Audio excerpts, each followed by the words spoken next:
ओम नमो भगवते वासुदेवाय। ओम नमो भगवते वासुदेवाय। ओम नमो भगवते वासुदेवाय। ओम अज्ञानतिमिरान्धस्य ज्ञानाञ्जनशलाकया चक्षुरुन्मीलितं येन तस्मै श्रीगुरुवे नमः। नमः ॐ विष्णुपादाय कृष्णपृष्ठाय भूतले श्रीमते भक्तिवेदान्त स्वामिनिति नामिने। नमस्ते सारस्वते देवे गौरवाणी प्रचारिणे निर्विशेषा शून्यवादी पाश्चात्य देशतारिणे। जय श्री कृष्ण चैतन्य प्रभु नित्यानंदा श्री अद्वैत गदाधर श्रीवास आदि गौर भक्तिवृंदा। हरे कृष्णा कृष्णा कृष्णा हरे हरे, हरे राम राम राम हरे हरे। जगत गुरु श्रील प्रभुपाद की जय। भगवत वाणी भगवत गीता जी की जय। गुरु महाराज की जय।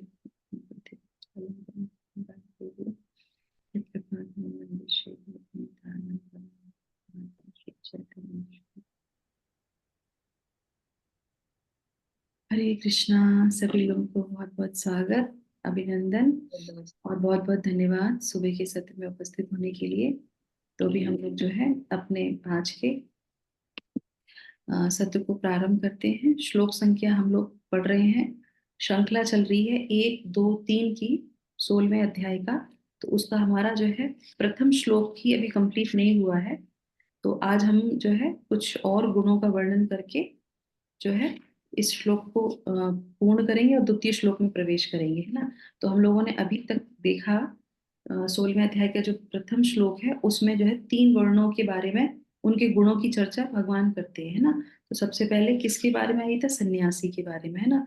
और जैसा कि हम लोगों ने देखा कि ये जो गुण होते हैं तो ही वो सन्यासी कहलाता है। श्रील प्रभुपाद बोलते हैं यदि कोई ये गुण विकसित नहीं करता है तो उसको सन्यास नहीं लेना चाहिए। और आज की शिक्षा भी इतनी सुंदर थी। श्रील प्रभुपाद बोलते वस्त्र बदलने से कोई सन्यासी नहीं होता, वस्त्र बदलने से कोई बदलता नहीं है, गुण उसके अंदर डेवलप होते हैं तो वो बदलता है। तो इसका मतलब क्या है कि अगर ये गुण नहीं है तो हमें आगे नहीं बढ़ना चाहिए? नहीं, भगवान कहते हैं ये गुणों को हमें विकसित करना चाहिए। विकसित नहीं कर सकते तो थोड़ी ना यहाँ पे गुण बताए जाते हैं। इसीलिए इन सब चीजों में भगवान ये चीजों को बताते कि ये दैवी गुण है और ये गुण जो है एक भद्र पुरुष में होते हैं। और जैसे जैसे गुण होंगे वैसे वैसे वो आश्रम ग्रहण कर सकता है, या जिस आश्रम में है उसको उस आश्रम के अनुसार ये गुण को जो प्रोमिनेंट है यहाँ पे दिए गए हैं होने ही होने चाहिए, अवश्य ही आने चाहिए, है ना। तो हम लोगों ने सन्यासी के बारे में जाना, कौन सी थे? निर्भयता, आत्मशुद्धि और आध्यात्मिक ज्ञान का अनुशीलन उसको करना चाहिए। उसके बाद क्या था? दान, आत्म संयम, यज्ञ परायणता। ये 3 ये थे किसके? गृहस्थ आश्रम के। अब आएगा वेदा अध्ययन, तपस्या और सरलता। ये 3 बताए गए हैं किसके? ब्रह्मचारी के। तो हम लोग पढ़ लिया था तात्पर्य। तो आज हम तात्पर्य को पूरा प्रयास करेंगे पूर्ण करने का। तो यहाँ से प्रारंभ करते हैं स्वाध्याय। स्वाध्याय या वेदाध्ययन। यस माता जी। तो एक बार श्लोका की पुनरावृत्ति कर लेते हैं सत्र को प्रारंभ करने से पहले। श्री भगवान उवाच अभयं सत्त्वं संशुद्धि ज्ञान योग व्यवस्थितिः दानं दमश्च यज्ञश्च स्वाध्यायस्तप आर्जवम्। कोई माता जी श्लोक को रिपीट करके तात्पर्य पढ़ सकते हैं? श्री भगवानुवाच अव्यं सत्त्व संशुद्धिर्ज्ञान योगे व्यवस्थितिः दानं दमश्च यज्ञश्च स्वाध्यायस्तप आर्जवम्। पढ़िए स्वाध्याय। हरे कृष्णा। हरे कृष्ण माता जी। स्वाध्याय यहाँ वेद ध्यान ब्रह्मचर्य आश्रम या विद्यार्थी जीवन के लिए है। ब्रह्मचारियों का स्त्रियों से किसी प्रकार का संबंध नहीं होना चाहिए। उन्हें ब्रह्मचार्य जीवन बिताना चाहिए और आध्यात्मिक ज्ञान के अनुशीलन हेतु अपना मन वेदों के अध्ययन में लगाना चाहिए। यही स्वाध्याय है। थैंक यू माता जी। सुषमा माता जी, ये तपस्या वाला पैराग्राफ पढ़ लीजिए। माता जी, तपस्या वानप्रस्थों के लिए है। मनुष्य को जीवन भर गृहस्थ ही नहीं बने रहना चाहिए। उसे स्मरण रखना होगा कि जीवन के 4 विभाग हैं: ब्रह्मचर्य, गृहस्थ, वानप्रस्थ तथा संन्यास। अतएव गृहस्थ रहने के बाद उसे विरक्त हो जाना चाहिए। यदि कोई 100 वर्ष जीवित रहता है तो उसे 25 वर्ष तक ब्रह्मचर्य, 25 वर्ष तक गृहस्थ, 25 वर्ष तक वानप्रस्थ तथा 25 वर्ष तक संन्यास का जीवन बिताना चाहिए। ये वैदिक धार्मिक अनुशासन के नियम हैं। गृहस्थ जीवन से विरक्त होने पर मनुष्य को शरीर, मन तथा वाणी का संयम बरतना चाहिए। यही तपस्या है। समग्र वर्णाश्रम धर्म समाज ही तपस्या से निर्मित है। तपस्या के बिना किसी को मुक्ति नहीं मिल सकती। इस सिद्धांत की संस्तुति ना तो वैदिक साहित्य में की गई है, ना भगवत गीता में, कि जीवन में तपस्या की आवश्यकता नहीं है और कोई कल्पनात्मक चिंतन करता रहे तो सब कुछ ठीक हो जाएगा। ऐसे सिद्धांत तो उन दिखावटी आध्यात्मवादियों द्वारा बनाए जाते हैं जो अधिक से अधिक अनुयायी बनाना चाहते हैं। यदि प्रतिबंध हो, विधि विधान हो, तो लोग इस प्रकार आकर्षित ना हो। अतएव जो लोग धर्म के नाम पर अनुयायी चाहते हैं वे केवल दिखावा करते हैं। वे अपने विद्यार्थियों के जीवनों पर कोई प्रतिबंध नहीं लगाते और ना ही अपने जीवन पर, लेकिन वेदों में ऐसी विधि को स्वीकृति प्रदान नहीं की गई। हरे कृष्ण। माता जी, ये लास्ट वाला पैराग्राफ और पढ़ेंगे हम। आर्जवम, सरलता। हम माता जी पढ़ना चाहेंगे। जहाँ तक ब्राह्मणों की सरलता आर्जवों का संबंध है, इसका पालन न केवल किसी एक आश्रम में किया जाना चाहिए, अपितु चारों आश्रम के प्रत्येक सदस्य को करना चाहिए, चाहे वह ब्रह्मचर्य, गृहस्थ, वानप्रस्थ अथवा संन्यास आश्रम में हो। मनुष्य को अत्यंत सरल तथा सीधा होना चाहिए। थैंक यू माता जी। Thank you. तो अहिंसा हमारा सेकंड श्लोक से होगा, तो अभी हम लोग इस पे चर्चा कर लेते हैं थोड़ी सी। तो जो सन्यासी के बाद गृहस्थ, गृहस्थ के बाद यहाँ पे शिल भगवान जो है ब्रह्मचर्य, जो ब्रह्मचर्य आश्रम में रहते हैं उनके बारे में बताते हैं। तो 3 जो है बता रहे हैं कौन कौन से होते हैं उनको, जो है संबंध स्त्रियों से। सबसे पहले तो है विद्यार्थी जीवन है उनके लिए, वेदाध्ययन। तो वेदाध्ययन क्यों बोल रहे हैं ब्रह्मचर्य में? 25 साल की उम्र तक, है ना, 25 वर्ष की आयु तक उनको वेदाध्ययन में लगना चाहिए। और उस समय उनको किसी भी स्त्री से संबंध नहीं रखना चाहिए। क्यों? क्योंकि वो जो एज ऐसी होती है, उनके अंदर ऊर्जा होती है, शक्ति होती है, उस शक्ति को वो वेदाध्ययन में करेंगे। और अगर वो किसी स्त्री से संबंध कर लेते हैं तो क्या होगा? पतन हो जाता है ना। उनकी जो शक्ति होती है उसका पतन होता है स्त्री संबंध से। तो वो पतन में क्या होता है, वो उनकी बुद्धि भी जो है पतित हो जाती है, इंटेलिजेंस भी चला जाता है। इसीलिए जो देखेंगे आप ब्रह्मचारी लोग होते हैं, हमारे शास्त्रों बताते हैं कि जो ब्रह्मचर्य रहता है उसके अंदर जो वो पतन नहीं करता है, उसी से उसकी इंटेलिजेंस तेज होती है। इसीलिए वो देखिए शिखा रखते हैं, है ना, एंटीना बोलते हैं ना उसको, एंटीना। तो वो कनेक्ट होता है भगवान से, इसीलिए क्योंकि वो शक्ति है उन्होंने स्टोर करके रखी है, उसका पतन नहीं किया, और उससे ही वो जो है आध्यात्मिक उन्नति में आगे बढ़ते हैं। इसीलिए जो 25 साल तक अपने पर कंट्रोल कर लेता है वो फिर आध्यात्मिक चीजों में बढ़ जाता है, क्योंकि उसी समय उनको सही क्या है, गलत क्या है, ये सारी चीजें उनको बता दी जाती हैं। तो इसीलिए जो बच्चे हैं, मेनली पुरुष लिए जरूर बोला जाता है कि ऐसे एसोसिएशन में रहें कि 25 साल तक वो अपना जो है धर्म को खंडित ना करें, और उससे में वो ऐसी पुस्तकों को पढ़ें जिससे कि उन्हें ये ज्ञान मिले कि समाज में आगे जाके, चाहे वो किसी भी आश्रम में जाएं, आगे जाके उनको क्या करना है, सही क्या है, गलत क्या है, वो ले सकते हैं। तो उसी का असर बहुत आता है। और इसके साथ साथ जो लोग ब्रह्मचर्य का पालन करते हैं, स्त्री का संग नहीं करते हैं 25 साल तक, और उसके बाद वो गृहस्थ आश्रम में जाते हैं, और अगर उन्होंने वेदाध्ययन किया है, इंद्रियों पे कंट्रोल किया है, सभी चीजें सुचारू रूप से, है ना, और उसके बाद वो गृहस्थ आश्रम में जाते हैं, तो आप देखेंगे वो गृहस्थ में बहुत अच्छे गृहस्थ बनते हैं, उनकी गृहस्थ जीवन भी बहुत अच्छा होता है, उसके साथ साथ उनकी जो आने वाली जो पीढ़ी होती है वो भी बहुत अच्छी आती है, क्योंकि उन्होंने वेदाध्ययन किया है, नियमों का पालन किया है, और उसके बाद फिर वो गृहस्थ आश्रम में जाते हैं तो उनका बच्चे भी जो है बहुत अच्छे होते हैं। तो ये एक नियम बनाया है हमारे शास्त्रों में, तो इसका पालन हमें अवश्य करना चाहिए, तो ये बताया गया। ठीक है, उसके बाद आ जाते हैं यहाँ पे, और क्या है, अनुशीलन, उन्हें ब्रह्मचर्य बिताना चाहिए और आध्यात्मिक ज्ञान के अनुशीलन हेतु अपना मन वेदों के अध्ययन में लगाना चाहिए, यही स्वाध्याय कहलाता है। नहीं तो, और आजकल के आप देखेंगे मन इतना भटकता है इधर उधर लोगों का, क्योंकि मन स्थिर होता ही नहीं है। तो इसीलिए शुरू की स्टेज में 25 साल तक वो अगर अपना मन अपना स्थिर कर लेते हैं, श्रील प्रभुपाद हमेशा इसीलिए कहते थे बच्चों को, और जो नई पीढ़ी है उनको हमेशा हमें जो है बहुत अच्छे से गाइड करना चाहिए, क्योंकि वो ही आगे का भविष्य बनते हैं, वो ही, ये सारे आश्रम वो ही आगे करने वाले हैं, है ना। तो इस तरीके से ये हो गया हमारा।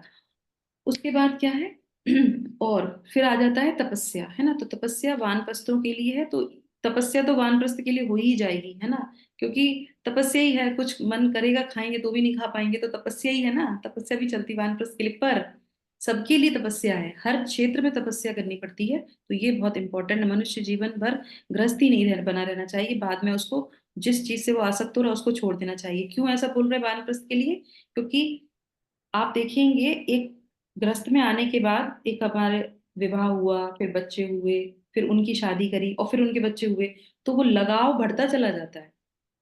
आप असल से ज्यादा सूत प्यारा होता है, कहते हैं ना। तो वो वानप्रस्थ इसलिए बोला जा रहा है कि अपने बच्चे तो प्यारे थे ही, अब उनके जब बच्चे हो जाते हैं तो वो बच्चों के बच्चे ज्यादा प्यारे होते हैं, फिर उनसे हटना बहुत मुश्किल हो जाता है। इसीलिए बोल रहे हैं कि वो तपस्या सबसे बड़ी है। वानप्रस्थ मतलब गृहस्थ से के बाद जो नेक्स्ट जनरेशन है उससे अपने आप को थोड़ा सा दूर रखो, नहीं तो वो आपको खींच के लेके चली जाएगी, है ना। बच्चे नहीं खींचेंगे, पर जो बच्चों के बच्चे होते हैं ना वो खींच के लेके चले जाते हैं, तो उसमें हमारा दिमाग हमेशा लगा रहता है। तो इसीलिए बोल रहे हैं ये वानप्रस्थ के लिए बहुत इंपॉर्टेंट है। उसके बाद आ जाते हैं, जैसे तपस्या की बात चल रही है यहाँ पे, तो 3 तरह की तपस्या हम लोग जानते हैं, 18वें अध्याय में भी हम लोग सुनेंगे, 17वें अध्याय में भी इसको सुनेंगे। वाणी की तपस्या, मन की तपस्या और शरीर की तपस्या। तो वाणी की तपस्या क्या है, हम सब लोग जानते हैं, उपदेशामृत में जो है रूप गोस्वामी क्या बोलते हैं, वाचो वेगम मनसा क्रोध वेगम। तो वाणी की तपस्या, हम जो है गलत नहीं बोलना चाहिए, जो वेग आता है उसको कंट्रोल करना चाहिए। दूसरा, जो हमको खाने का वेग है ना, जिह्वा का जो वेग है, जिह्वा के 2 ही वेग होते हैं, बोलने का और एक जो है खाने का, इन दोनों को कंट्रोल करना चाहिए। शरीर का वेग इंद्रियों को कंट्रोल करना है ना, और जो इंद्रियों को कंट्रोल कर लेता है ना, राग, द्वेष, ईर्ष्या, है ना, ये सब इंद्रियों की वजह से ही निकलते हैं। जैसे कल भी हम लोग श्रीमद् भागवत में पढ़ रहे हैं, कैसे ये सारी चीजें 3 गुणों से प्रभावित होके डेवलप होती हैं, है ना। और हम लोगों ने 13वें अध्याय में भी इसके बारे में जाना था, है ना, राग द्वेष विमुक्तेषु, है ना। और उसमें क्या बोलते हैं, विषयानि इंद्रियेश इंद्रियेश्चरन्। फिर बोलते हैं कि आत्मवश्ये विधेय आत्मा प्रसादम अधिगच्छति। तो ये द्वितीय अध्याय में हम लोगों ने ये श्लोक पढ़ा था। इसमें क्या बोलते हैं कि जो भी इंद्रियों को संयमित करके और इन पे कंट्रोल कर लेता है, राग द्वेष पे कंट्रोल कर लेता है, इंद्रियों को कंट्रोल कर लेता है, आत्मवशीय और अपनी आत्मा को वश में करता है, ऐसा विधेय आत्मा को प्रसादम अधिगच्छति, ऐसी आत्मा को भगवान की पूर्ण कृपा प्राप्त होती है। क्यों बोल रहे हैं पूर्ण कृपा प्राप्त होती है, क्योंकि वो कंट्रोल कर रहा है और उसने कर लिया है, और तब भगवान कहते हैं तुम पूरी तरीके से, मतलब क्या है कि भगवान की कृपा आ रही है तो उसने, उसका कटोरा उसके साथ है, सही है ना। भगवान तो कृपा देते हैं, पर हमारा कटोरा क्या होता है, उल्टा होता है, क्योंकि हम अपनी सारी चीजों को इंद्रियों के विषयों में लगाते हैं, इसलिए भगवान की कृपा हमको नहीं मिलती, पूर्ण कृपा नहीं मिलती है। तो अब जैसे ही हम लोग कृपा भगवान की चाहिए, तो क्या हम लोग देखिए अपने साधना से तो उतना नहीं कर पाते, तो कृपा भी हमको चाहिए, हम सबको पता ये बात है ना। तो कृपा भगवान की चाहिए, तो इन चीजों को कंट्रोल करना ही चाहिए, कृष्ण भावनामृत का ये नियम है। तो इस तरीके से ये बता रहे। तो मैंने आपको बताया शरीर की तपस्या, वाणी की तपस्या। अब आप बताइए मन की तपस्या क्या है।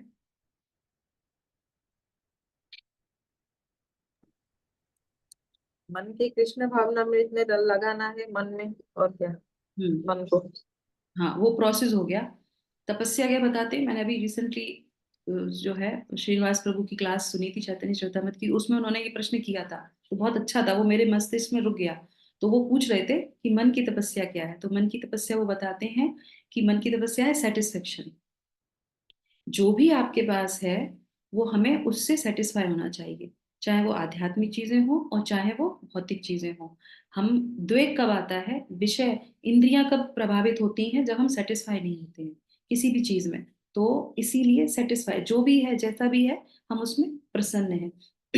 पर आध्यात्मिक में जो साधना की बात आती है, जैसे हम राउंड्स कर रहे हैं, हम जैसे कर रहे हैं उसमें हम सेटिस्फाइड नहीं।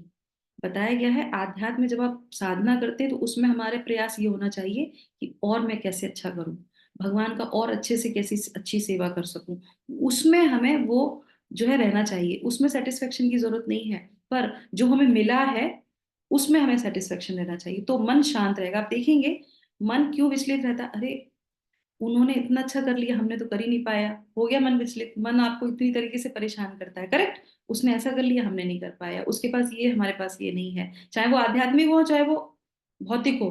मन हमेशा कंपेयर चीजों को करता है, तो उसको बोलो जो तुम्हारे पास है उतना ही पर्याप्त है, शांत रहो, बस ठीक है, अपनी साधना पे ध्यान दो। तो ये बहुत इंपॉर्टेंट हमारे सबके लिए, ठीक है। और दूसरा क्या है, शिला प्रभुपाद एक बार अपने जो है डिसाइपल से बोलते जो है कि हमारा वेदाध्ययन में भी आता है, तपस्या में भी आता है, क्योंकि हम लोग जो वेदाध्ययन करते हैं या जो भी करते हैं ये भी तपस्या ही है और करना भी चाहिए, है ना। और इसमें क्या है, वो जो है एक बार अपने जो है डिसाइपल से बोल रहे थे, उसका नाम क्या था, यानी गोपीजन वल्लभ, है ना, गोपीजन वल्लभ से वो बोलते हैं, लेटर लिखते हैं उनको और बोलते हैं उनको कि मेरे सारे भक्तों को मेरे नियमों का पालन करना चाहिए। क्या नियम है वो ये कहते हैं कि सुबह उनको भागवतम पढ़नी चाहिए और शाम को उनको भगवत गीता पढ़नी चाहिए। ये नियम है, आप देखेंगे हर इस्कॉन में ये नियम फॉलो किया जा रहा है। तो अगर कोई व्यक्ति ये बोलता है कि तुम लोग तो इतना पढ़ते हो, इतना सब कुछ करते हो, तुम्हारे अंदर तो कोई डेवलप नहीं है, तो दूसरी चीज ये भी तो देखनी चाहिए कि हम आचार्यों का जो है नियमों का पालन कर रहे हैं। तपस्या तो ये भी है ना, कोई कोई व्यक्ति ये प्रश्न करता है ना, क्या तुम लोग इतना सारा पढ़ते हो फिर भी तुम्हारे अंदर कोई गुण डेवलप नहीं होते हैं। हम आचार्यों के नियम भी तो फॉलो कर रहे हैं, उन्होंने बोला आपको पढ़ना है, पढ़ना, ये भी तपस्या है। क्योंकि पढ़ना कोई इतना आसान नहीं होता, इतनी सारी प्रॉब्लम आती है, सुबह सुबह आप देखेंगे बच्चों का लंच बनाना है सब कुछ, फिर भी माताएं आके यहाँ पे भगवत गीता पढ़ती हैं, पढ़ते कि नहीं पढ़ते हैं, तो ये तपस्या नहीं है। यस तपस्या है, अपने मन को स्थिर करते हैं, अपनी इंद्रियों को स्थिर करते हैं, और उसके बाद फिर हम भगवत गीता का एक श्लोक पढ़ते हैं, करेक्ट। आफ्टरनून में भागवतम पढ़ते हैं या कोई भी रीडिंग सेशन अटेंड करते हैं, तो सरल नहीं है, 10 काम होते हैं, कहीं जाना होता है, कहीं आना होता है, 10 चीजें होती हैं, फिर भी इकट्ठे होके क्या करते हैं, पढ़ते हैं। तो वो भी तो पॉजिटिव पॉइंट है, ठीक है, गुड डेवलप नहीं हो रहे कोई बात नहीं, पर ये भी तो एक गुण है। यहाँ पे भगवान क्या बता रहे हैं, तपस्या करना, तो तपस्या तो हर जगह है, हर क्षेत्र में तपस्या है। और अगर भगवान के लिए हम तपस्या कर रहे हैं, गुरु के लिए तपस्या कर रहे हैं, तो वो सबसे बड़ी महान तपस्या कहलाती है, तो इसलिए हमें तपस्या करनी चाहिए, ठीक है। तो इस तरीके से यहाँ पे ये आ जाता है। उसके आगे बढ़ते हैं, कौन सा है, तपस्या क्या हो गया, और उसके बाद क्या है, सरलता, आर्जवम, ये बहुत सुंदर है। और इसमें शिला प्रभुपाद क्या कहते हैं, ये सबके लिए है, ये सभी आश्रमों के लिए सरलता होना, है ना। तो शिला प्रभुपाद जो है क्या बोलते हैं, कृष्ण जो है भावनामृत में जो है हर किसी को जो है सरल होना चाहिए। सरल का मतलब क्या होता है, सरल का मतलब ये नहीं है, जैसे शिला प्रभुपाद ने क्या लिखा है, हाँ, सरल का मतलब ये नहीं है कि तुम्हारे सामने तुम्हारी बात और दूसरे के सामने दूसरी बात, वो सरलता नहीं है। सरलता उसको भी बोली जाती है जो व्यक्ति जो है, जो भी चीजें बताई जा रही हैं उसको सरलता से ग्रहण कर ले, अपना उसमें दिमाग ना लगाए, बिल्कुल सिंपल सिंपल व्यक्ति जो है वो आगे बढ़ जाता है। श्रील प्रभुपाद एक बहुत अच्छा कोटेशन बताते हैं, वो ये कहते हैं, जो जो लोगों के लिए, जो लोग सरल हैं उनके लिए कृष्ण भावनामृत सरल है, जो कुटिल हैं उनके लिए बहुत जटिल है, वो कृष्ण भावनामृत में आगे नहीं बढ़ सकते। क्यों, क्योंकि वो कुटिल उनके अंदर बुद्धि है, वो अपनी बुद्धि उसमें लगाते हैं, और फिर क्या होता है, उनके लिए कृष्ण भावना में बढ़ना जो है कठिन हो जाता है। इसलिए सरलता बहुत इंपॉर्टेंट है सबके लिए, है ना। और उसके बाद ही जो है, ठीक है, इसके आगे हम आगे चीजों को पढ़ लेते हैं क्योंकि वो भी हमारा रह जाएगा, ठीक है। अब हम लोग दूसरे श्लोक में प्रवेश करते हैं। दूसरा श्लोक क्या है हमारा, अहिंसा, ठीक है। तो हम लोग श्लोक का उच्चारण करेंगे, उसके बाद दूसरी चीजों को पढ़ लेते हैं। यस माता जी। अहिंसा सत्य क्रोधस्त्यागः शांति पैशुनम दया भूतेष्वलोलुप्त्वं मार्दवम हीरचापलम। कौन माता जी शुरू करेंगे तात्पर्य। अहिंसा सत्यम क्रोधस्त्यागः शान्तिरपेशुनम् दया भूतेष्वलोलुप्त्वं मार्दवम् ह्रीर्चापलम्। तात्पर्य पढ़ ली माता जी। अहिंसा का अर्थ है किसी जीव के प्रगतिशील जीवन को ना रोकना। किसी को यह नहीं सोचना चाहिए कि चूंकि शरीर के वध किए जाने के बाद भी आत्मा स्फुलिंग नहीं मरता, इसीलिए इंद्रिय तृप्ति के लिए पशु वध करने की कोई हानि नहीं है। प्रचुर अन्न, फल तथा दूध की पूर्ति होते हुए भी आजकल लोगों में पशुओं का मांस खाने की लत पड़ी हुई है, लेकिन पशुओं के वध की कोई आवश्यकता नहीं है। यह आदेश हर एक के लिए है। जब कोई विकल्प ना रहे तभी पशुवध किया जाए, लेकिन इसी यज्ञ में बलि की जाए लेकिन इसकी यज्ञ में बलि की जाए जो भी हो। जब मानवता के लिए प्रचुर भोजन हो तो जो लोग आध्यात्मिक साक्षात्कार में प्रगति करने के इच्छुक हैं, उन्हें पशु हिंसा नहीं करनी चाहिए। वास्तविक अहिंसा का अर्थ है कि किसी भी प्रगतिशील जीवन को रोका ना जाए। पशु भी अपने विकास काल में एक पशु योनि से दूसरी पशु योनि में देहांतर करके प्रगति करते हैं। यदि किसी विशेष पशु का वध कर दिया जाता है तो उसकी प्रगति रुक जाती है। यदि कोई पशु किसी शरीर में बहुत दिनों से या वर्षों से रह रहा हो और उसे असमय ही मार दिया जाए तो उसे पुनः उसी जीवन में वापस आकर शेष दिन पूरे करने के बाद ही दूसरी योनि में जाना पड़ता है। अतएव अपने स्वार्थ की संतुष्टि के लिए किसी की प्रगति को नहीं रोकना चाहिए। यही अहिंसा है। हरे कृष्ण। हरे कृष्ण माता जी, थैंक यू सो मच। तो यहाँ पे अहिंसा का शिला प्रभुपाद ने, अहिंसा तो कई तरीके से होती है ना, और शिला प्रभुपाद यहाँ पे मेन फोकस किसके लिए कर रहे हैं? वो कह रहे हैं कि हमको पशु हत्या नहीं करनी चाहिए, किसी को मार के नहीं खाना चाहिए। क्यों बोल रहे हैं ऐसा? क्यों बोल रहे हैं ऐसा?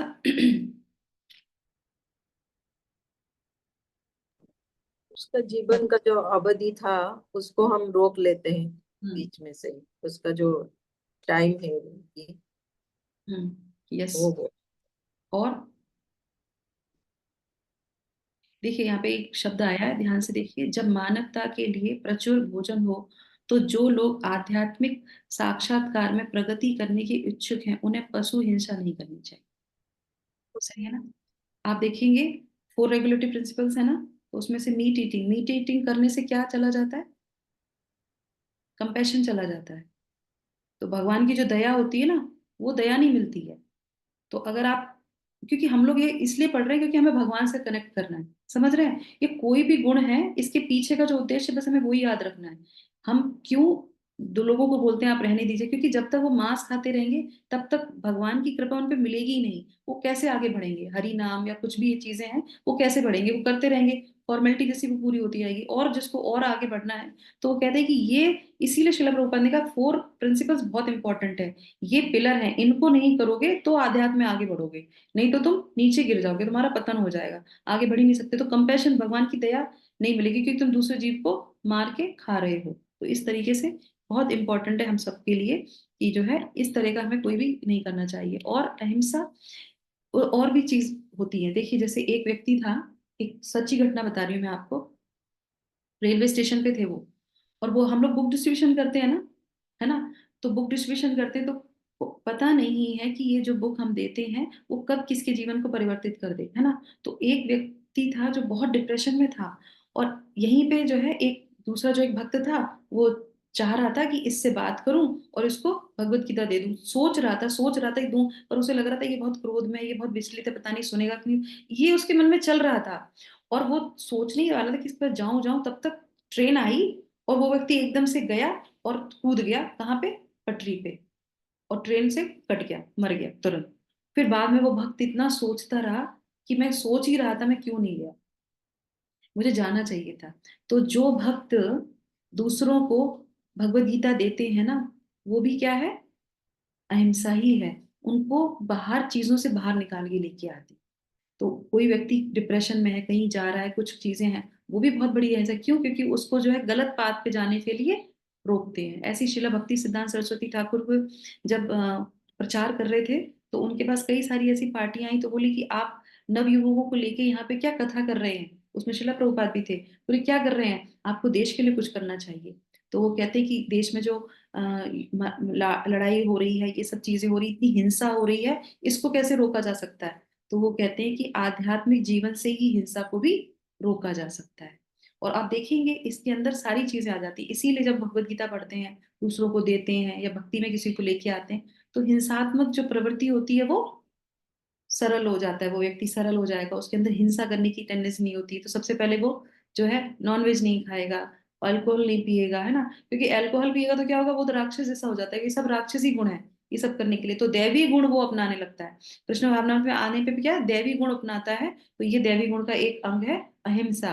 तो ये हर तरीके से होती है। तो जो भक्ति में आते हैं वो भी जो है क्या करते हैं, अहिंसा वाला गुण जो है ये डेवलप करते हैं, और जो सबके लिए बहुत जो है विशेष वो है। उसके बाद क्या आता है, सत्यम। यस माता जी, कोई पढ़ना चाहेंगे?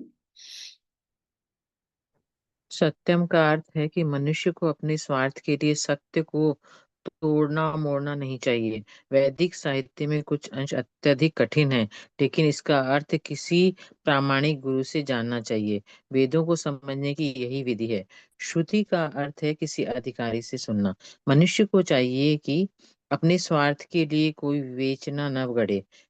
भगवत गीता की अनेक टीकाएं हैं जिसमें मूल पाठ की गलत व्याख्या की गई है। शब्द का वास्तविक भावार्थ प्रस्तुत किया जाना चाहिए और उसे प्रामाणिक गुरु से ही सीखना चाहिए। हरे कृष्णा। माता जी हरे कृष्णा। देखिए हमारे अंदर जो हम लोगों ने 13 चैप्टर पढ़ा था, तो उसके अंदर एक गुण हम लोगों ने देखा था। क्या है हमारा जो गुण है आत्मा का, वो गुण क्या है, सत्य संकल्पता। हमारे अंदर ये गुण होता है, पर ये कैसे चला जाता है, सत्यता। अभी इसमें बोल रहे हैं ये गुण को तुम्हें डेवलप करना है। डेवलप करने की क्या जरूरत है, ये तो हमारे अंदर पहले से ही है, सत्य होता ही है। पर भगवत गीता में भगवान बताते हैं कि जब हम लोग आते हैं तो हमारे अंदर 4 दोष आते हैं। उसमें से एक दोष ये भी होता है, झूठ बोलना। और ये क्यों आता है, क्योंकि हम लोग जो शरीर बदलते हैं ना बार बार, तो जो क्रियाएं करते हैं उसके आवरण की वजह से हमारे अंदर टेंडेंसी बन जाती है झूठ बोलने की। सत्यता को नहीं बोलेंगे। अब एकदम से बोले नहीं हमको सत्य ही बोलना है, झूठ नहीं बोलना, बहुत कठिन है। हम कहेंगे अरे बहुत कठिन है, कितना कठिन है, सत्य नहीं बोला जाता, सत्य नहीं बोला जाता। आप चाहे मानिए ना मानिए, हम लोग झूठ बोल ही देते हैं। कोशिश करते हैं कि हम सत्य ही मतलब बहुत बड़ा झूठ की बात नहीं बोली जा रही, छोटी छोटी चीजों में छोटी छोटी, क्योंकि वो टेंडेंसी बनी हुई है। और किसी किसी को आप देखेंगे शुरू से ही, चाहे उसके अंदर कोई भी गुण ना हो, सत्य ही बोलेगा वो, कुछ भी हो जाए वो सत्य ही बोलेगा। क्यों? क्योंकि पहले की जो चीजें चली आ रही है उसके साथ, तो वो उसी से, वो उसके अंदर एक टेंडेंसी बनी है और शुरू से वो सत्य बोलता चला आएगा। किसी को सही बुरा लगे तो लग जाए, किसी को भला लगे, होता है ना। अच्छा गुण है, बहुत अच्छा गुण है कि सत्य वो बोलता है, क्योंकि सत्य जो बोलता है उसकी जिह्वा जो है कभी भी जो है दूषित नहीं होती है। दिव्या उसकी कभी भी दूषित नहीं होती है। तो ये जो भगवान यहाँ पे बोल रहे हैं कि सत्य बोलना चाहिए। और दूसरा यहाँ पे शिला प्रभुपाद के, मनुष्य को अपने स्वार्थ के लिए सत्य को तोड़ना मरोड़ना नहीं चाहिए। सही है ना। तो एक हो गया सत्य, ट्रुथ, बिल्कुल सही है ट्रुथ। और आप देखेंगे जो गैम्बलिंग करते हैं, इसीलिए बोला जाए 4 प्रिंसिपल्स में, जो गैम्बलिंग करते हैं ना, गैम्बलिंग का मतलब क्या होता है, पत्ते खेलना। गैम्बलिंग का मतलब सिर्फ पत्ते खेलना नहीं होता है, जुआ खेलना नहीं होता है, प्रजल्प करना भी गैम्बलिंग ही है। आप 4 लोग के साथ बैठ के प्रजल्प की बातें करते हैं तो क्या होता है, ट्रुथफुल चला जाता है, सत्यता चली जाती है। तो जो बुराई करना, प्रजल्प करना, और प्रजल्प करने से क्या होता है, प्रजल्प करने से सबसे बड़ा, भक्ति विनोद ठाकुर अपने जो है उसमें बताते हैं, वो ये कहते हैं जो प्रजल्प करते हैं वो उनका हृदय बहुत कठोर हो जाता है। कठोर हृदय में कभी भी सत्य निकलेगा ही नहीं। तो ये कनेक्टेड है सारी चीजें जो हमारे आचार्य बताते हैं। जो प्रजल्प करते हैं, दूसरों की बुराई जो करेगा, आप बताओ बुराई क्यों करता है, अगर वो सत्य संकल्प हो तो वो सामने उसको बोलेगा ना कि तुम्हारे अंदर ये गलती है, बोलेगा कि नहीं बोलेगा। पर वो क्या करता है, वो पीछे से दूसरे को बोलेगा। जैसे मान लीजिए मैंने कोई गलती करी, तो सुशीला सखी माता जी कहेंगी आपकी ये गलती है, आपको ये काम नहीं करना चाहिए। तो मैं अपने आप को करेक्ट करूंगी, तो माता जी मेरी हित करें इसलिए मुझे बोल रही हैं। पर माता जी ने क्या किया, माता जी ने मुझसे तो कुछ बोला नहीं, माता जी ने तीसरी माता जी को फोन करके बोला निताई प्रिया माता जी ना ऐसे करती हैं, तो वो क्या था, सत्य ही था, पर वो प्रजल्प हो गया, उसकी वजह से जो उनका सत्य था वो खंडित हो गया। यही हम लोग करते हैं, हम लोग झूठ नहीं बोलते पर हम लोग प्रजल्प करते हैं, इसकी वजह से हम सत्य नहीं बोल पाते। तो हमको क्या करना चाहिए, हमको प्रजल्प नहीं करना चाहिए। अगर किसी की कोई चीज गलत है तो उसको बोल दो, वहीं पे उसको सॉर्ट ऑफ कर दो, बस। अपने उस गुण को खराब नहीं करना चाहिए जो हमारे अंदर पहले से है। पहले भी हमने ये सारी चीजें करी हैं, इसलिए हम आज सत्य नहीं बोल पा रहे हैं, और इसी वजह से हम नीचे गिरते जा रहे हैं। तो ये गुण हमें भगवान क्यों डेवलप करने के लिए बोल रहे हैं, क्योंकि हम भगवान की तरफ आगे बढ़े। तो बुराई करना, पीछे से किसी की बात को बोलना प्रजल्प ही कहलाता है, चाहे भले ही अच्छी बात हो चाहे बुरी बात हो। एक महाराज जी हैं, वो क्या बोलते हैं, जब कोई कोई प्रश्न करता है तो वो कहते हैं कि महाराज मैंने, बोले नाम मत लो, किसी का नाम लेने की जरूरत नहीं, अगर उस व्यक्ति के बारे में अच्छी बात बोल रहे हो तो नाम लो, अन्यथा उसका नाम मत लो, तुम्हारी जो प्रॉब्लम है तुम बोलो।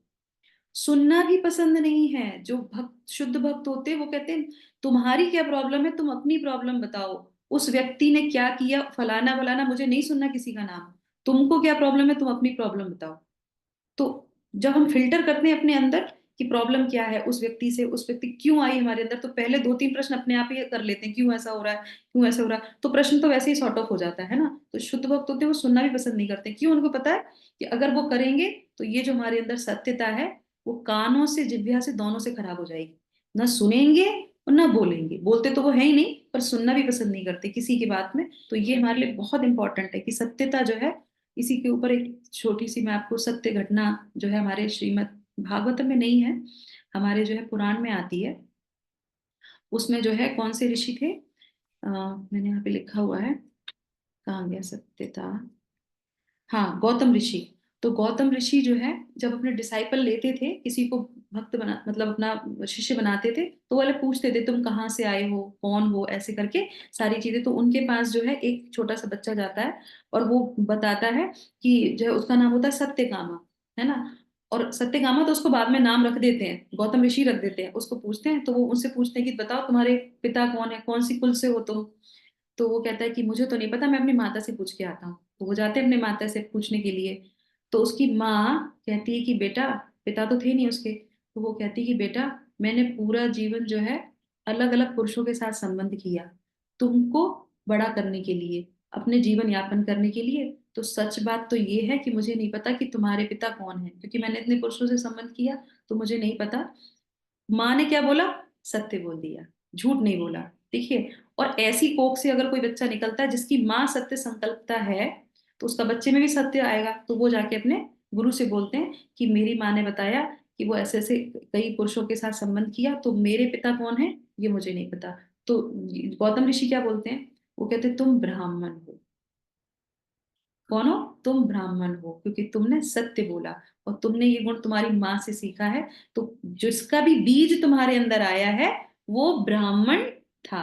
पता चल गया ना। तो इसीलिए जब हम लोगों ने पहले उस दिन सीखा था इसी कड़ी में कि किस तरीके से जो अ, विलोम आरोह और अवरोह पंथा जो हम लोगों ने सीखा था ना, कि किस तरीके से जो बीज होता है पिता का वो बहुत इंपॉर्टेंट होता है, और फिर वो जो माँ होती है उसके जो संस्कार होते हैं, तो वो जो निकलेगा ना बच्चा, या जो भी आगे जो जनरेशन होती है, वो उसमें वो सारे गुण आ जाते हैं। इसीलिए जो है ये बहुत इंपॉर्टेंट होता है। तो वो बताते हैं कि तुम ब्राह्मण के पुत्र हो, क्योंकि तुम सत्य बोल रहे हो, तुम्हारी माँ भी सत्य बोली, तो तुम ब्राह्मण हो, क्योंकि वो क्वालिटी तुम्हारे अंदर है। और वो ऐसे नहीं आ गई, वो चीजें चली होंगी तभी तुम्हारे अंदर ये क्वालिटी आई। तब वो कहते हैं तुम्हारा नाम है सत्यकामा, क्योंकि तुम झूठ नहीं बोलते। और जो झूठ नहीं बोलता, अब यहाँ पे एक प्रश्न किया जाता है कि सत्य बोलने से क्या होता है। सत्य बोलने से जिह्वा पे क्या होता है, भगवान विराजमान होते हैं। हम लोग कहते हैं सरस्वती एक बार जरूर आती है हमारी जिह्वा पे, सत्य हो जाता है। सरस्वती माता एक बार आती, बाकी टाइम पे देखती तो पूरे दिन झूठ ही बोलते रहते हो, तो वो सत्य नहीं होता। नहीं, जो हमारे आचार्य हैं, जो हमारे गुरुजन हैं, सत्य ही बोलते हैं हमेशा। तभी तो वो जैसे ही बोलते हैं कृष्णेर मतिरस्तु, क्या होता है, भगवान में उसकी मति लग जाती है। वो कहते हैं कि जाओ तुम्हारा कल्याण हो, उसका कल्याण हो जाता है सिर्फ कहने मात्र से। तो उसकी जिह्वा क्या हो जाती, यज्ञ संपन्न करती है प्रतिदिन, पूरा टाइम वो सिर्फ सत्य बोलेगा। तो वो क्या होता है, जिह्वा उसकी जो है जो वो बोलेगा वो पूर्ण हो जाएगा। तो इस तरीके से बहुत इंपॉर्टेंट है ये सत्य का बोलना। सत्यम हमारे अंदर, और हमारे अंदर है, बस हम प्रजल्प की वजह से इसको नहीं कर पाते, है ना। उसके बाद आ जाते हैं अक्रोध। पढ़िए माता जी, कौन पढ़ेगा, क्या समय हो गया। हरे कृष्णा। अक्रोध का अर्थ है क्रोध को रोकना। यदि कोई क्षुब्ध बनावे तो भी सहिष्णु बने रहना चाहिए, क्योंकि एक बार क्रोध करने पर सारा शरीर दूषित हो जाता है। क्रोध रजोगुण तथा काम से उत्पन्न होता है, अतएव जो योगी है उसे क्रोध पर नियंत्रण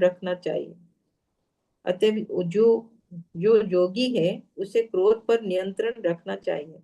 अपैशनम का अर्थ है कि दूसरे को दोष ना निकाले और व्यर्थ ही उन्हें सही ना करे।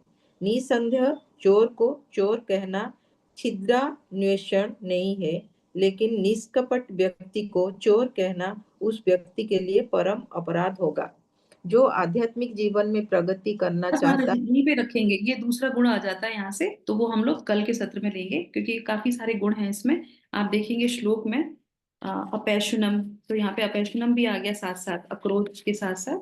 तो हम लोगों ने कहाँ तक कंप्लीट कर लिया, हम लोगों ने कर लिया सत्यता, क्रोध विहीनता, है ना। तो ये क्रोध विहीनता तो यानी कि अक्रोधा, है ना, तो यहाँ तक ही पढ़ेंगे इसको। इसी में ही हमारा जो है, माता जी इसमें हिरी भी है, वो नेक्स्ट देखिए आप, नेक्स्ट पेज पे तो क्या है, वो second है। वो तो हिरी वो पढ़े हिरी नहीं हमने, और बाद कल नहीं पढ़ेंगे। पढ़ना है, वो अगले नहीं सत्र में पढ़ेंगे, क्योंकि ये गुण नहीं, है। सेकंड श्लोका में है ना, लास्ट वाला वर्ड देखिए आप।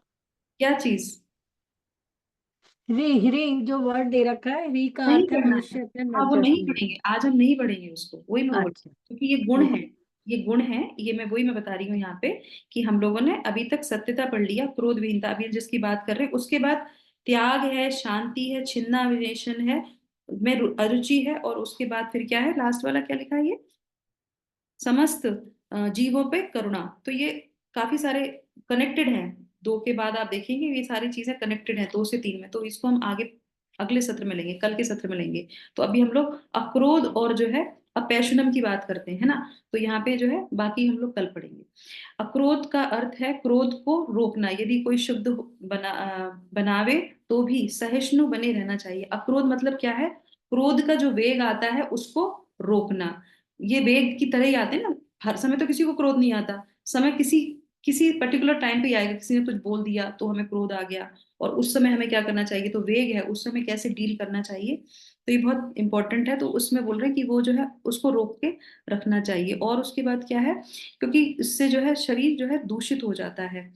और यहाँ पे क्या बोल रहे हैं कि ये जो है क्रोध रजोगुण तथा काम से उत्पन्न होता है। तो हम लोगों ने पहले भी पढ़ा था उसमें कि ये जो है जैसे क्रोध आता है, कंट्रोल नहीं होता है, और उसके बाद फिर और अपराध शुरू हो जाते हैं। तो ये हमको रोकने का प्रयास करना चाहिए। अतएव जो योगी है उसे क्रोध पर नियंत्रण रखना चाहिए। तो यहाँ पे ये बोल रहे हैं। दूसरा यहाँ पे क्या है, यहाँ पे बोले अपैशुनम का अर्थ है कि दूसरों के दोष न निकाले और व्यर्थ ही उसे सही भी ना करे।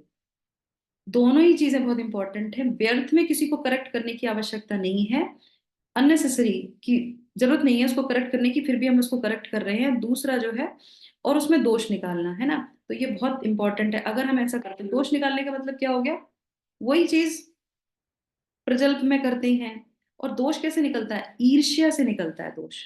आप देखेंगे या तो अहंकार होगा या ईर्ष्या होगी, ये दो चीजें अगर किसी के अंदर हैं तो वो दूसरे के अंदर दोष निकालेगा ही निकालेगा, चाहे वो कितना भी अच्छा क्यों ना हो। उसके अंदर वो जरूर कुछ ना कुछ कहेगा, तो इसके अंदर ये है, इसके अंदर ये, इसके अंदर ये। तो ये सारी चीजें बोलते हैं। और क्या है, निसंदेह चोर को चोर कहना छिद्रान्वेषण नहीं है। मतलब किसी पे कमेंट कर रहे हैं, अगर कोई चोर है तो उसको चोर बोलने में कोई बुराई नहीं है, वो तो है ही चोर, ठीक है। पर लास्ट में लेकिन निष्कपट व्यक्ति को चोर कहना उस व्यक्ति के लिए परम अपराध हो जाता है। क्यों बोला जाता है यहाँ पे, मैंने उसमें बहुत सारा लिखा हुआ, तो टाइम नहीं है इतना बोलने का। बोलते हैं कि अगर कोई किसी के अंदर दोष निकालता है जान के, तो क्या होता है, कोई निष्काम व्यक्ति है, उसने उसे कोई अपराध नहीं किया और उसके ऊपर कोई लगा दिया, तो जिसने लगाया है उसके सारे दोष जो है उसको चले जाएंगे। समझ रहे हैं ना। उसके अंदर तो वो गुण था ही नहीं। मेरे पिताजी हमेशा कोई बात हो तो वो हमेशा मुझसे यही बात कहते हैं कि कभी किसी की बुराई नहीं करनी चाहिए, कभी किसी के बारे में बात नहीं करनी चाहिए, किसी के अंदर दोष नहीं देखना चाहिए। अगर हम दोष देखते हैं तो वो दोष तुम्हारे अंदर चला जाएगा। अपने पोटली को तो लिए घूम ही रहे हो, उसके बाद फिर दूसरे की पोटली को भी लेके तुम्हें घूमना पड़ेगा, फिर जाओगे भगवत धाम? कैसे भी नहीं जा सकते। अपनी पोटली खत्म नहीं हो रही, दूसरे की पोटली हो रही है, तो ये कहते हैं वो उसमें ट्रांसफर हो जाता है, इसलिए वो नहीं करना चाहिए। दूसरा ये हो गया हमारा। और अपराध इतना बड़ा क्यों है, तो श्रीमद् भागवतम में आप देखेंगे, श्रीमद् भागवतम में पढ़ लीजिएगा खोल के, मैंने इस पे लिखा हुआ है 10वें स्कंद के 4वें अध्याय के 46 श्लोक में, 10वां स्कंद 4था अध्याय और 46 श्लोका में क्या बताता है कि जो भी दूसरों के अंदर बुराई देखता है या बुराई करता है, दोष निकालता है, दोष देखता है, तो उसके अंदर क्या चला जाता है। अभी हम लोगों ने देखा ना कि उसके जो है जो जिसके लिए बोला तो उसके दोष चले जाते हैं, और जो व्यक्ति ग्रहण करता है उसका भी कुछ चला जाता है। समझ रहे हैं? हमने किसी की बुराई करी तो उसके जो दोष थे वो मेरे पर आ गए, सही है। अभी हमने उसका बैड कर्मा ले लिया, अब बैड कर्मा भी हम उसका आ गया, साथ साथ में जो हमारे गुण हैं वो भी चले गए। कौन कौन से गुण चले जाते हैं, तो उसमें बताते हैं उस व्यक्ति का सौंदर्य चला जाता है, उस व्यक्ति का सौंदर्य चला जाता है। अब सौंदर्य के ऊपर तो लोग पता नहीं कितने करोड़ों खर्च कर देते हैं, तो उसका सौंदर्य चला जाता है, उसकी आयु खत्म हो जाती है, उसकी दीर्घायु खत्म हो जाती है। उसके बाद क्या है, उसकी प्रसिद्धि खत्म हो जाती है। आप देखेंगे जो लोग दूसरे को दोष देखते रहते हैं उनको लोग पसंद ही नहीं करते, थोड़े दिनों बाद उससे आदमी दूर ही रहने लगेगा, क्योंकि उसका कि ये तो सब में हमेशा निकालता है, और वो जो समझता है तो वो सोचता है भाई इनसे थोड़ा दूर ही रहो, इसको किसी में कोई अच्छी चीज दिखाई नहीं देती, सब में दोष ही दिखाई देता है, तो वो प्रसिद्धि चली जाती है, वो कभी प्रसिद्ध नहीं हो सकता है। उसके बाद क्या है, उसका धर्म चला जाता है, वो धार्मिक कार्य नहीं कर सकता। इसीलिए धृतराष्ट्र क्या बोलते हैं, पहला वाला श्लोक में क्या बोलते हैं, धृतराष्ट्र उवाचा, क्या बोलते हैं, कर्म क्षेत्रे धर्म क्षेत्रे युद्ध, हाँ कुरुक्षेत्रे, तो वो कहते हैं ये धर्म क्षेत्र है। और यहाँ पे क्या है, जो भी व्यक्ति जो यहाँ पे युद्ध करेगा धर्म उसका साथ देता है, तो कहीं ऐसा ना हो कि मेरे भी पुत्र जो है धार्मिक हो जाएं और फिर वो युद्ध ना करें, तो धर्म भी चला जाता है, धर्म उसका साथ नहीं देगा। आपने देखा होगा कभी कभी परिस्थिति जटिल होती है ना, कभी कभी हमारे जीवन में परिस्थिति ऐसी आती, पर अगर आप सत्य हैं, आपने किसी का अहित नहीं किया, और आपने भगवान से प्रार्थना की कि पता नहीं क्यों सामने वाला व्यक्ति ऑफेंड हो गया, मेरा मन नहीं था, सही है ना, मैंने इस विषय से ऐसा नहीं किया, और फिर भी सामने व्यक्ति ऑफेंड हो गया, मेरा इंटेंशन बिल्कुल सही था, तो उस समय वो निष्कर्ष निकल के आता है कि वो व्यक्ति सही हो जाएगा, प्रॉब्लम सॉल्व हो जाएगी। तो वो दो वजह से होती है। अगर कोई व्यक्ति को अननेसेसरी किसी प्रॉब्लम में डाल दिया है, कुछ ऐसी चीजें हो गई जिससे वो भी व्यक्ति दुखी है, दूसरे वाले व्यक्ति है, तो क्यों हुआ ऐसा, तो दो कारण होते हैं। तो जो धर्म होता है वो आपकी रक्षा करता है, दूसरा जो भगवान जो परमात्मा रूप में हमारे हृदय में है वो भी आपकी रक्षा करते हैं, क्योंकि आपने भगवान तो अंदर बैठे हैं ना, उसको पता है कि इसने जान के इस व्यक्ति को ऑफेंड नहीं किया, पर ये हो गया, तो भगवान उसकी सहायता करेंगे, उसके परमात्मा को भी समझाएंगे कि तुम जो है समझ जाओ। और धर्म जो है उस वो हमारी रक्षा करता है, तो इसीलिए धर्म बहुत इंपॉर्टेंट है। अगर हम धर्म के रास्ते पे चल रहे हैं तो धर्म हमारी सही जगह जगह पे वो हमारी सहायता करते हैं, तो धर्म जो है उसको नहीं मिलेगा, क्योंकि हमने क्या किया, बुराई करी है, हमने दूसरे में दोष निकाला है। तो उसके बाद क्या है, भगवान का आशीर्वाद नहीं मिलेगा, भगवान की आशीर्वाद उससे चला जाएगा, मर्सी उसको कभी नहीं मिल सकती, क्योंकि वो अपराध करता है। 10 अपराध में भी यही बोलते हैं कि जो अपराध करता है भगवान की उसको कृपा नहीं मिलती, हरि नाम की उसको कृपा नहीं मिलती। जब करते रहो कितने भी हरि नाम तुम्हें करना है, फिर क्या होगा, 10 ऑफेंसेस में से आ जाता है, वो उसको नहीं मिलेगा। और उसके बाद क्या है, उच्च लोकों में भी उसकी पदोन्नति नहीं होती है। भगवान का दाम तो छोड़ दो, आप उच्च किसी और लोक में भी नहीं जा सकते, तो आप क्या होगा, आप तो नीचे चले गए। तो एक छोटी सी गलती से ये हो जाता है, तो इसीलिए किसी के अंदर कोई गलती है, लग रहा है कि ये व्यक्ति कर रहा है, उसको जाके बोलो कि देखो ऐसा है, मुझे ऐसा लग रहा है, ये ठीक नहीं है, क्या है आप कर लो उसको। तो ये सारी चीजें कनेक्टेड है, सत्य बोलना, पीछे से नहीं बोलना, सामने से उस व्यक्ति को बोल देना, और उसके बाद क्या है, दोष नहीं देखना। मतलब अगर आप तीसरे व्यक्ति से उस व्यक्ति की बुराई कर रहे हैं तो वो दोषी है, भले ही आप सत्य बोल रहे हो, पर तीसरे व्यक्ति से बोला तो वो प्रजल्प में आ गया, वो दोष में आ गया, और फिर उसके बाद उसका अपराध आपको लगेगा ही लगेगा। तो इस तरीके से यहाँ पे ये चीजों को बताया जा रहा है, ठीक है। अब आ जाते हैं यहाँ पे, ये अभी हम इसको कंप्लीट कर लेते हैं, फिर हम बताएंगे आपको कि बहुत सुंदर जो है श्रीमद् भागवतम में प्रहलाद महाराज नरसिंह भगवान से एक प्रार्थना करते हैं। तो कल हम लोग और गुणों का चर्चा करके ये जो हमारा तीसरा सेक्शन है उसको कंप्लीट कर लेते हैं, और फिर हम जो है एक प्रेयर के साथ इस जो दैवी गुण है उनको कंप्लीट करेंगे, क्योंकि नरसिंह जो हमारे प्रहलाद महाराज थे वो क्या थे, दैवी गुण से थे, और हिरण्यकशिपु कौन थे, आसुरी गुण के थे। तो किस तरीके से आसुरी गुणों के ऊपर दैवी गुण हमेशा प्रभावी रहता है, तो हम कल के उसमें इसको विराम करेंगे। तो आज हम अपना सत्र यही विराम करते हैं। जगत गुरु शिला प्रभुपाद की जय। और सभी भक्तों के लिए, सभी आत्माओं के लिए भगवान से प्रार्थना करते हैं, और सभी जो प्रयास कर रहे हैं इन गुणों को डेवलप करने के लिए, जो सत्र में आते हैं, भगवत गीता पढ़ते हैं, किसी भी माध्यम से प्रयास कर रहे हैं कि हम भगवान तक पहुंच सकें, तो वो भगवान हमारी इस पुकार को सुने, हमारे अंदर ये गुण हम डेवलप कर सकें। भगवान से यही उनके चरणों में प्रार्थना है, गुरु के चरणों में प्रार्थना है। 3 बार हरे कृष्णा महामंत्र सभी जीवों के लिए। हरे कृष्णा कृष्णा कृष्णा कृष्णा कृष्णा हरे हरे हरे राम राम राम हरे हरे हरे कृष्णा कृष्णा कृष्णा हरे हरे हरे राम राम राम हरे हरे हरे कृष्णा कृष्णा कृष्णा हरे हरे हरे राम राम राम हरे हरे। जगत गुरु शिला प्रभुपाद की जय। हरिओम तत्सत।